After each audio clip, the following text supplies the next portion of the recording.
ขอได้โอ้ยโอ้น้ำแตกจวกแล้วเนาะโอ้เอาค่อยๆละค่อยๆครับพอดีสิได้เดินทางกลับมื้อนี้บาดนี่ตายพี่หน่อยเนาะไวขนาดพอดีแหละทางป้าเพิ่นก็ท่าอยู่บ้านได้เหยียบปูได้คอยยางได้บ้านคนนี้คอยมีปูเลยเนาะไม่นักวะเดี๋ยวนะ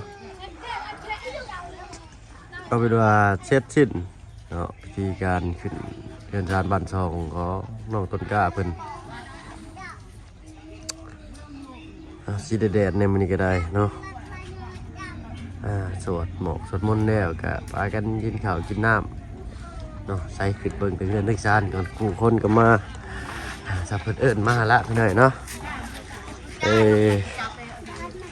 เอาใส่ดิถึงเงินนึกซานเด้อหัวหางเด้อเนาะเอาสบายดีเด้อเอาไอ้ช่างผู้หนึ่งไปใช้ซะเด้อแล้วข้าวเวียกแล้วคนมาซ้ำโอ้ยเนาะไอ้ช่างผู้หนึ่งบ่มาซ้ำพี่หน่อยเนาะเพิ่นติดธุระเพิ่นเนาะเอาจ้าเอาเอาส่วนแซ่บเนาะเก็บแก้วกินบ่ได้นี่โดนแล้วบ่เห็นใส่ต้องจ้าสบายดีปะลูกเพิ่นแน่เอามื้อนี้ทางอันมากินข้าวอยู่เด้อติดด่านอยู่ติดด่านอยู่ท่าโค้งกี่เกือบมาบ่ได้บ้านท่าโค้งมันตั้งด่านมันจะมาลายอยู่ดิพี่หน่อยเนาะ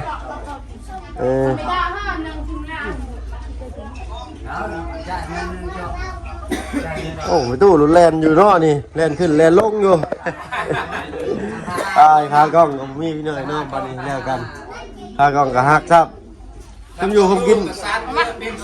แล้วมันไปยังหลายกินเราจะหน่อยอิ่มแล้วโอ้ยอิ่มไว้แท้ขากล้องกับมีเอาสบายดีเด้อพี่น้องเด้อเนาะกราบทักทายสบายดีเป็นไงจะดีเก็บซีเบิร์ดทุกท่านเนาะคมอยู่คมกินเป็นอะไรพ่ออยู่บ่ใครในแบบนี้ของอะไรง่ายๆไปเลยเนาะอันไอ้หลักอันทางคนหนึ่งกับมันชื่ออันอะไรก็ไอ้ย่าเนาะทั้งประตูก็ทั้งต้นกล้ากับโมโหเจ้าชื่อเพิ่นเนาะผมมีหัวกระโตกเนาะเอาบัวเป็นอย่างพ่อจะบ่ถ้วยชาม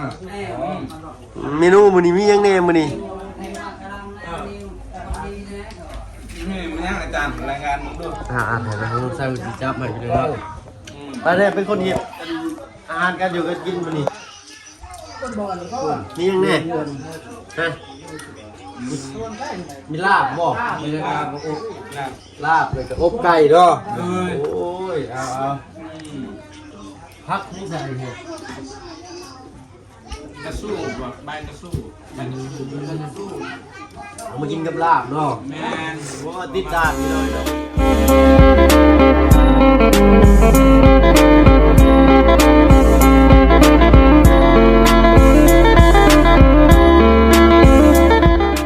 พี่น้องเลยเรากลับสัปดาห์สบายดีมีอย่างจะดีเพื่อนตุกาดีเช่นเคยติดจานอยู่ทางโค้งเนาะถึงมากก็ได้ถ้าบาเพิ่งก่อนแต่ว่าหลายคนกินเลยที่เรียกกินแน่ละเขาไปเรียกน้ำบอกน้ำบ้านกินน้ำก้อนใส่ซ้ำแบบนี้เนาะผักหวานน้ำก้อนก็อยู่โฮพี่หน่อยเนาะอยู่บ้านกิ่งทองผู้แซ่บบ่เนาะล่ะแซ่บเนาะแอมเนาะแอมลึกเสือตัวนี้เขาจะใส่ตลอดเสือตัวนี้เนาะซักอยู่บนนี่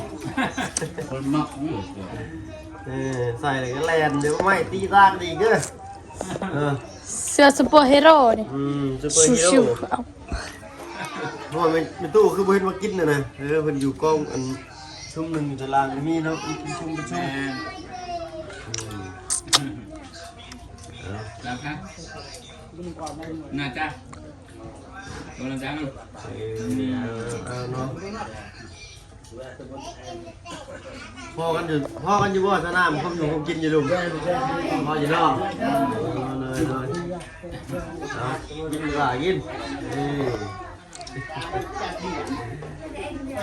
เอานั่งไรอยู่ใช้น่ะ อิ่มแล้ว ร้านมันร้านนอนอย่างนี้เลย น้องค่อย เจ้า โอ้ยร้านมาจะใส่ มีข้าวบ่โอ้ยคือบ่เนาะ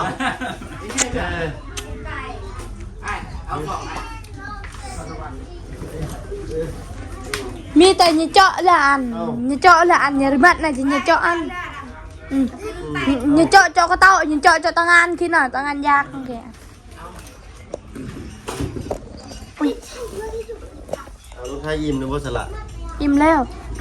สิพากันไปใช้มือสิพากันไปใช้มือเป็น rồi ตู้ว่ามี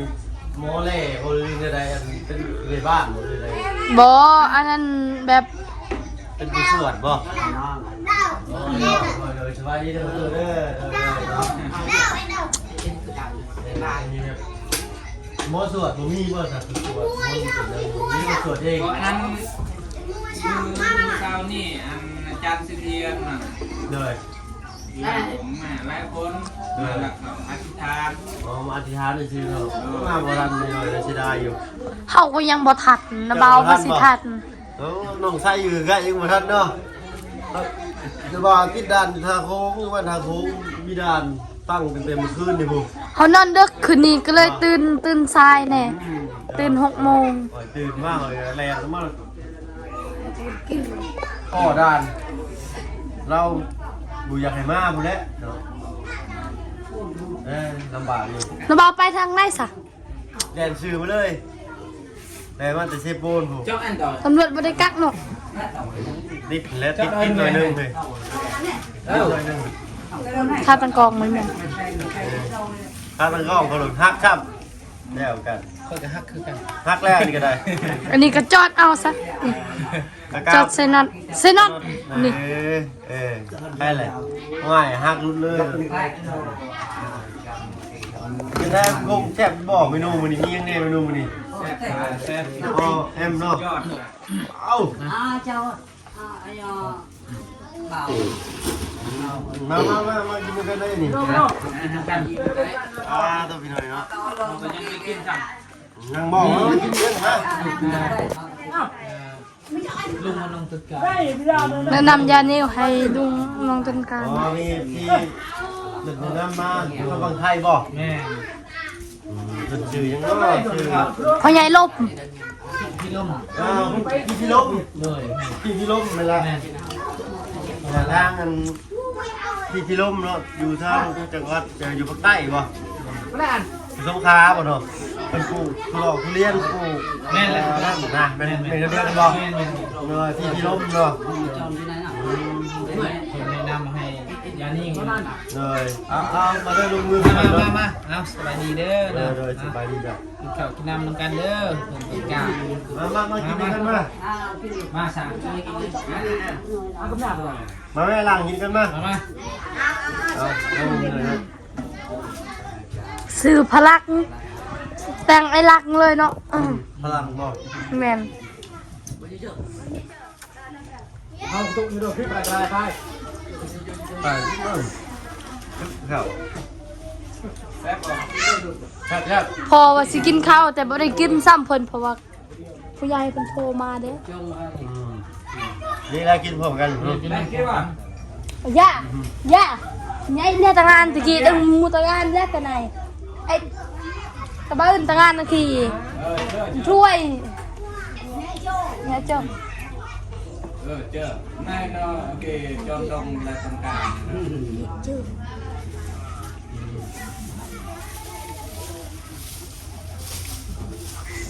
มันได้มาเพิ่งกินนะมาตอนนี้มาเพิ่งนี่เป็นยังมองหน้ายังเพิ่งเจอ ที่ด้านทางโค้งได้ เจอไหม ด้านตั้งว่าเนี่ย มันตะโค้ง เลยหนาของเขาเราเหยียดไปในหนึ่งนี่ว่ามีตั้งอยู่นี้อยู่ว่ามันแสน นี่นั่งอยู่ตาโค้งมันนี่ รอดบ่นะบ่ รอดคุณบ่รอดบ่เลยเจ้าเนาะ เสียเงินให้เพิ่นบ่ มันใส่เป็นน้องแก มันเยี่ยมมันนี่ เมื่อวานนี่เด้ ว่านนี่รอดว่านแก่ของมาเต็มลังรถสิบ่ลัด จักแต่รถใหญ่ เมียนพอน้อยกะตักเตือนหน่อยกะเจ้าแร่ รถคือรถนะบ่าวนี่บ่ เป็นเบาเรื่องมันเบาเธอหนึ่งเลย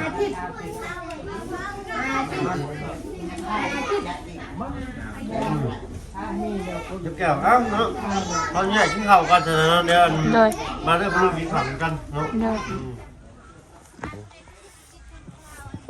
ทางนี้ก็อยู่คิดกินอ๋อโธ่ตะหงเนาะ โดยคนตกใจขึ้นพาย เด้อเอาเส้นแซ่บเจ้าโอ้กินแล้วกินนี่กินได้คำหนึ่งเก็บแขวบ่มีกินบ่ได้พี่หน่อยเนาะ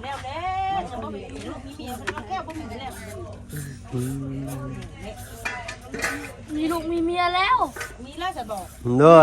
ได้ลูกคนหนึ่งแล้วเจ้าว้าต้องขู่เชียนขู่แล้วเนาะนี่เนาะ คุเลยบ่มีอันนั้นก็ มือกระโตกใส่ซ้ำน้อยเป็นตู้ยังหนึ่งเข่าอยู่บ่พ่อบ่ไม่ได้ไร ยังว่าอายุเขาเนี่ยกับเขา ว้าโธ่ยัน เจ้ามาจ้ะ ยันเพิ่นมาอีกเนาะ เลย อ๋อยันแก่คนมาแล้วมันบ่พอไปได้เข่าเรือพออยู่พอกินอยู่บ่เข่าในกระสอบ ยังอยู่ยังลายอยู่พุ่น อ๋อยังลายอยู่เนาะ ลายลง เด้อดูประคงต้นนี่เหียนเลยเนาะเราเห็น เอาเนาะ13หน่วยนี่ก็เดือกินแหละพี่น้อยเนาะใครสิเป็นคนลงมือตำน้องไส้บ่อันน่ะไม่ครัวเด้อ อันนี้ก็ได้เป็นอันนั้นได้ให้น้องใส่ตามลองเบิ้ง บอกให้เราตำและเราตำแซ่บ เอาผู้ตำแซ่บ โอ้ย ค่อยนะค่อยตำค่อยอยากกินผู้เดียวค่อยตำ เออ เพราะว่าก็มั่นใจในฝีมือตัวเองเด้กินผู้เดียว เห็น แล้ ว่าว น้ำตาลนี่ขนาด เห็นอยู่ เอารอถ่าทีมฝีมือน้องไส้เพิ่นพี่น้อยเนาะเดี๋ยวมันอะไรบ่ให้นั่นเพิ่นตำก็ได้เนาะมันใส่ก็ตำแล้วเราบ่มั่นใจหั่นนะ บอกให้เพิ่นตำนะให้มั่นใจ คนก็กินอิ่มแล้วพี่น้อยเนาะเราโต๊ะตั้งกับมือแรงเพิ่นแล้วเพิ่นสิมาคนเอานับเบิ่งเด้อน้องต้นกล้าเด้อเนาะ30หน่วยตั้งโต๊ะ6เนาะเอาเดี๋ยวให้ไปตู้เพิ่นนั่นก่อนสวยข้าวสวยน้ำแล้วก่อนให้เพิ่นขึ้นไปบอกผู้ใหญ่เพิ่นเนาะจบสิ้นในการสร้างสาพัฒนาแล้วได้พี่น้อยเนาะแล้วครบเบิดเนาะยังแต่ขาดแต่ห้องน้ำจังได้กระรุ่นเบิ่งกันเติมอีกพุ่นละอีกถึงพุ่นละพี่น้อยเนาะตอนนี้ก็เข้าป่าไปก่อน พี่น้อยเนาะกินข้าวกินน้ำแล้วก็พากันกลับบ้านกับเพื่อนก่อนเนาะคนกระไรอยู่พี่น้องนะมื้อนี้ก็ได้เอามาประทานเพิ่นกินข้าวแล้วเพิ่นกลับก่อนนะเนาะเอาตัวตาสบายเด้อเนาะใช้ห้องหูเป็นอะไรบาทนี่เนาะเอานี่แต่ทีถามความรู้สึกและเป็นไรบาทนี่ซอยเช็ดชิ้นเลยได้บาทในทางมาเพิ่งสิไปทางอื่นก่อนเด้อบาทนี้เด้ออาชีพได้เข้ามาลายมือแล้วบาทนี้เด้อเนาะมาบรรณาก็คิดฮอดกันได้เนาะประมาณ4-5 มื้อเนาะคันบ่มีเวียกก็คือสิบ่ได้เข้ามาทางง่ายก็ได้เด้อเนาะหักษาบุรบัตเอาแล้วเนาะมันสิเก่าไปน้ำสิลาไปล้างก็สุดแล้วแต่เจ้าได้บาดนี่เนาะของน้ำของในเบลจังหวาก็ดีเติมดีพี่หน่อยเนาะเป็นไงมื้อนี้ผู้คนมาหลายอยู่บ่อาหารการอยู่กันกินพออยู่ที่พออยู่เนาะเหลืออยู่เนาะคนมาประมาณจะคนมื้อนี้ โอ้ก็บ่ได้นับลายได้ ตายบ่ฮอดบ่4-50เอาบ่ฮอด เนาะ ชาวปลายเลย สาวปลายพุ่น สาวปลายคนเนาะโอเคยันโต๊ะตั้งบ่พอเพิ่นน่ะนะ เอาพ่อกับปั้นนี่ขึ้นมานั่งทางเฮือนนำเนาะอืม เขาไล่เขาไปดองแล้ว เอาเพิ่นไปดองเนาะ โดย โอ้คันว่าบ่มีดองนี่คือจีมาพี่หลายเติบ ลาย เนาะ ลายแล้ว มีดองลาย เข้าก็ เข้าจนครึ่งอ่ะเข้ากับเรือ เนาะเรืออยู่เรืออยู่เนาะ โดย ญาติว่าบ่พอนาพี่หน่อยเนาะก็มีแต่ว่าอยากบอกหยังในทางผู้ใหญ่เพิ่นเนาะ ขอขอบคุณหลายๆบุญและขอบใจหลายๆทั้งในศรีสุวรรณชุลยะไทยและขอบใจหลายๆทั้งไอ้เพิ่งและขอให้ไอ้เพิ่งไปทางใดก็ขอให้ตลอดปลอดภัยขอให้พระเจ้าคุ้มครองขอให้ร่ำรวยๆกันเด้อขอให้สุขภาพแข็งแรงเด้อทางไอ้เพิ่งเลยทางครอบครัวของแม่ศรีสุวรรณชุลยะไทยขอขอบใจหลายๆขอให้พระเจ้าคุ้มครองเด้อ เนยเนาะโอ้อ่ะ ขอขอบขอบใจแม่ที่จะวันยะไทยของคนผู้ชื่อเรือต้นกาคนผู้ชื่อเรือพอตูแม่ตูเครื่องพิมพ์เครื่องครบมีนำมีในไก่ชิทุกเพิ่มบุญนำเพิ่นนำอันผู้ใหญ่ใจดีแต่ว่าให้ร่ำให้รวยตอนน่ะให้ยุยาวมันยืนให้อยู่ดีมีแห้งให้ตลอดปลอดภัยทั้งลูกก็ให้ตลอดปลอดภัยคือการให้อยู่ดีมีแห้งเจ็บยาใดใครยามีแต่ว่าเครื่องกินเครื่องนะพบกับโอจนเรือเลยทางผู้ลูกเพิ่งก็ให้อยู่ดีมีแห้งให้ร่ำให้รวยไปทำไรก็ ไปทางใดก็ให้อยู่ดีมีแห้งหมดมาให้เจ็บมาให้ใครทำประตูคือกันทางต้นกาคือกันทำแม่ตู้คือกันทำเพิ่นก็ให้ยุยาววันยืนให้ยุร้อยกี่พันประชาทำผู้ใหญ่ใจดีเพิ่นครับ เนยเนาะ ขอบคุณแม่ศิษวรรณผู้ที่ซอยอันนั้นต้นกากับพ่อตู้แม่ตู้ของกินของอยู่กับเรือเข้ากับเรือขอบใจหลายๆลูกเอ้ยให้เจ้าลำมารวยให้เจ็บยาได้ใครยามีไปเห็นธุรกิจทางใดให้ใดทางนั้นให้เงินคำนั่งมาอยู่คู่มือให้ร่ำให้รวยให้ได้เงินเต็มกำเต็มมือแล้วนอนนั่นให้อยู่ดีมีแหงให้อยู่มันยืนคิดจึงได้ให้ได้จึงนั้นให้อยู่สัมพันธ์พันเก่าให้ร่ำให้รวยคนนี้อีกให้นอนหลับได้เงินหมื่นตื่นได้เงินแสนเงินล้านดูเอ้ยได้เฮือนได้ซานได้เฮือนลังบักใหญ่กับย้อนลูกขอบใจหลายๆแม่ศิษวรรณซอยลูกต้นการนี่แหละเกิดแม่ตู้พ่อตู้ให้ร่ำรวยกว่าเก่าอีกเด้อได้เงินได้คำจ้าเบาเพิ่งเพิ่นแต่ขอบใจหลายๆเบาเพิ่งเพิ่นก็ให้ร่ำรวยให้อยู่มันยืนทางเพื่อนซานปันช่องก็ให้อยู่ดีมีแหงเมื่อชุมชนเนาะเอาแล้วมาจะทอดป้านนี่พี่หน่อยเนาะทางเพิ่นก็บ่ได้วางยังตอบแทนเด้อเนาะมีแต่ให้ทางน้องต้นกล้าตั้งใจทำใจเฮียนเนาะเพราะว่าทางพี่เพิ่นมานี่เพิ่นสิมาหามาเยี่ยมมายามได้นี่เด้อดีใจอยู่บ่ ดีใจจ้อย เนาะบางเทื่อบางทีเพิ่นสิเอาไปเฮียนต่ออยู่เวียงจันทน์เด้อ โดย สิไปอยู่บ่ ไป ตั้งใจเฮียนนะอยู่พี่มันอ่านออกเขียนได้ได้ โดย เด้อเนาะอ้ายเข้ามาอีกผู้แลเฮิงให้เข้ามาบัดนี้ให้มันอ่านออกเขียนได้ได้ โดยการว่าจะเฮียนนิสัยก็ให้จุบมีก่อน นั่นแหละต้องจบอันนั้นเนาะ โดย จบอยู่นี่บ่สำคัญได้ โดย อย่าเจ้าเฮียนจบหรืออ่านบ่เป็นก็คือเก่าได้เนาะ โดย